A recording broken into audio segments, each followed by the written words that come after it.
Halo teman-teman, balik lagi di Valitas Sains. Kehidupan sosial itu wajar, seperti kita butuh ngobrol sama orang lain, mau seintrovert gimana pun kamu, gamers akut, anak rumahan, dan sebagainya.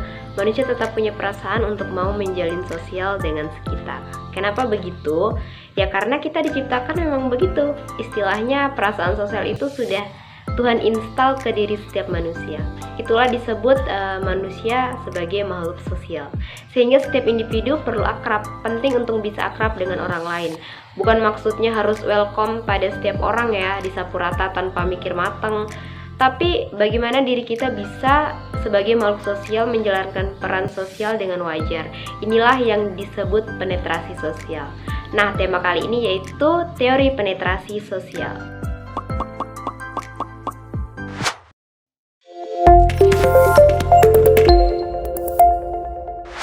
Nah, muncul pertanyaan, apakah orang itu penting bagi saya? Apa risiko membuka diri pada orang lain?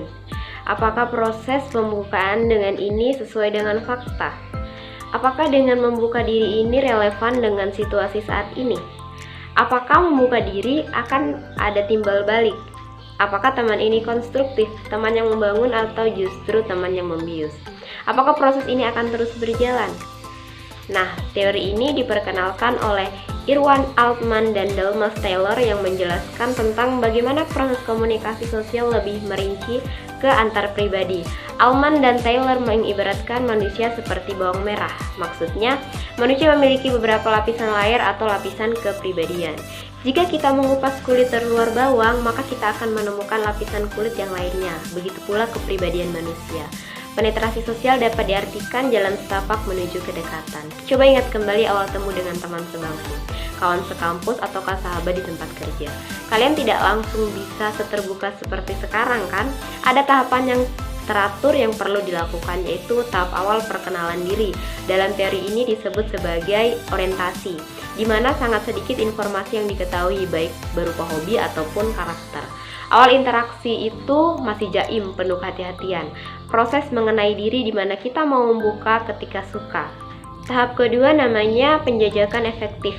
Di sini keputusan berlanjut jika seseorang merasa senang dan nyaman. Sudah muncul informasi-informasi tentang kepribadian seperti warna yang disenangi, makanan, film, genre bacaan, dan sebagainya. Dan yang terakhir, tahap pertukaran efektif. Fase di mana komunikasi dekat, terbuka, dan terjadi pertukaran yang stabil, jujur, dan adanya kepercayaan satu sama lain.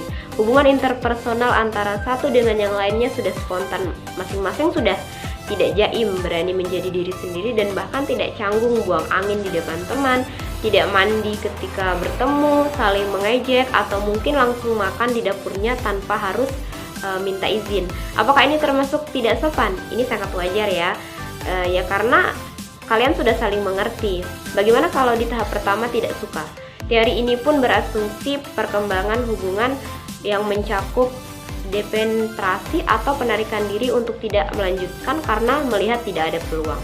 Teori pertukaran sosial ini memiliki poin kunci, yaitu keuntungan dan biaya, pengorbanan, waktu, dan juga tenaga. Pengorbanan memiliki pengaruh besar dalam hubungan interpersonal. Pengorbanan harus seimbang, kalau tidak, kita akan berjalan di jalan setapak negatif. Pengorbanan ini bukan terus tentang uang, tapi juga yang paling besar adalah waktu, perhatian, kasih sayang, jasa, dan sebagainya. Misal kita sangat perhatian dengan seseorang, kita buatkan dia makanan, membantu menyelesaikan tugas kuliah, dan memboncengnya pulang.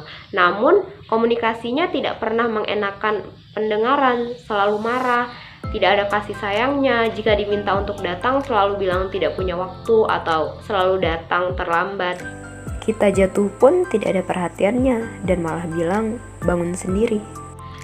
Sekarang kita lebih paham berbagai hal dalam hubungan interpersonal. Apakah penetrasi itu hanya kedok atau jujur?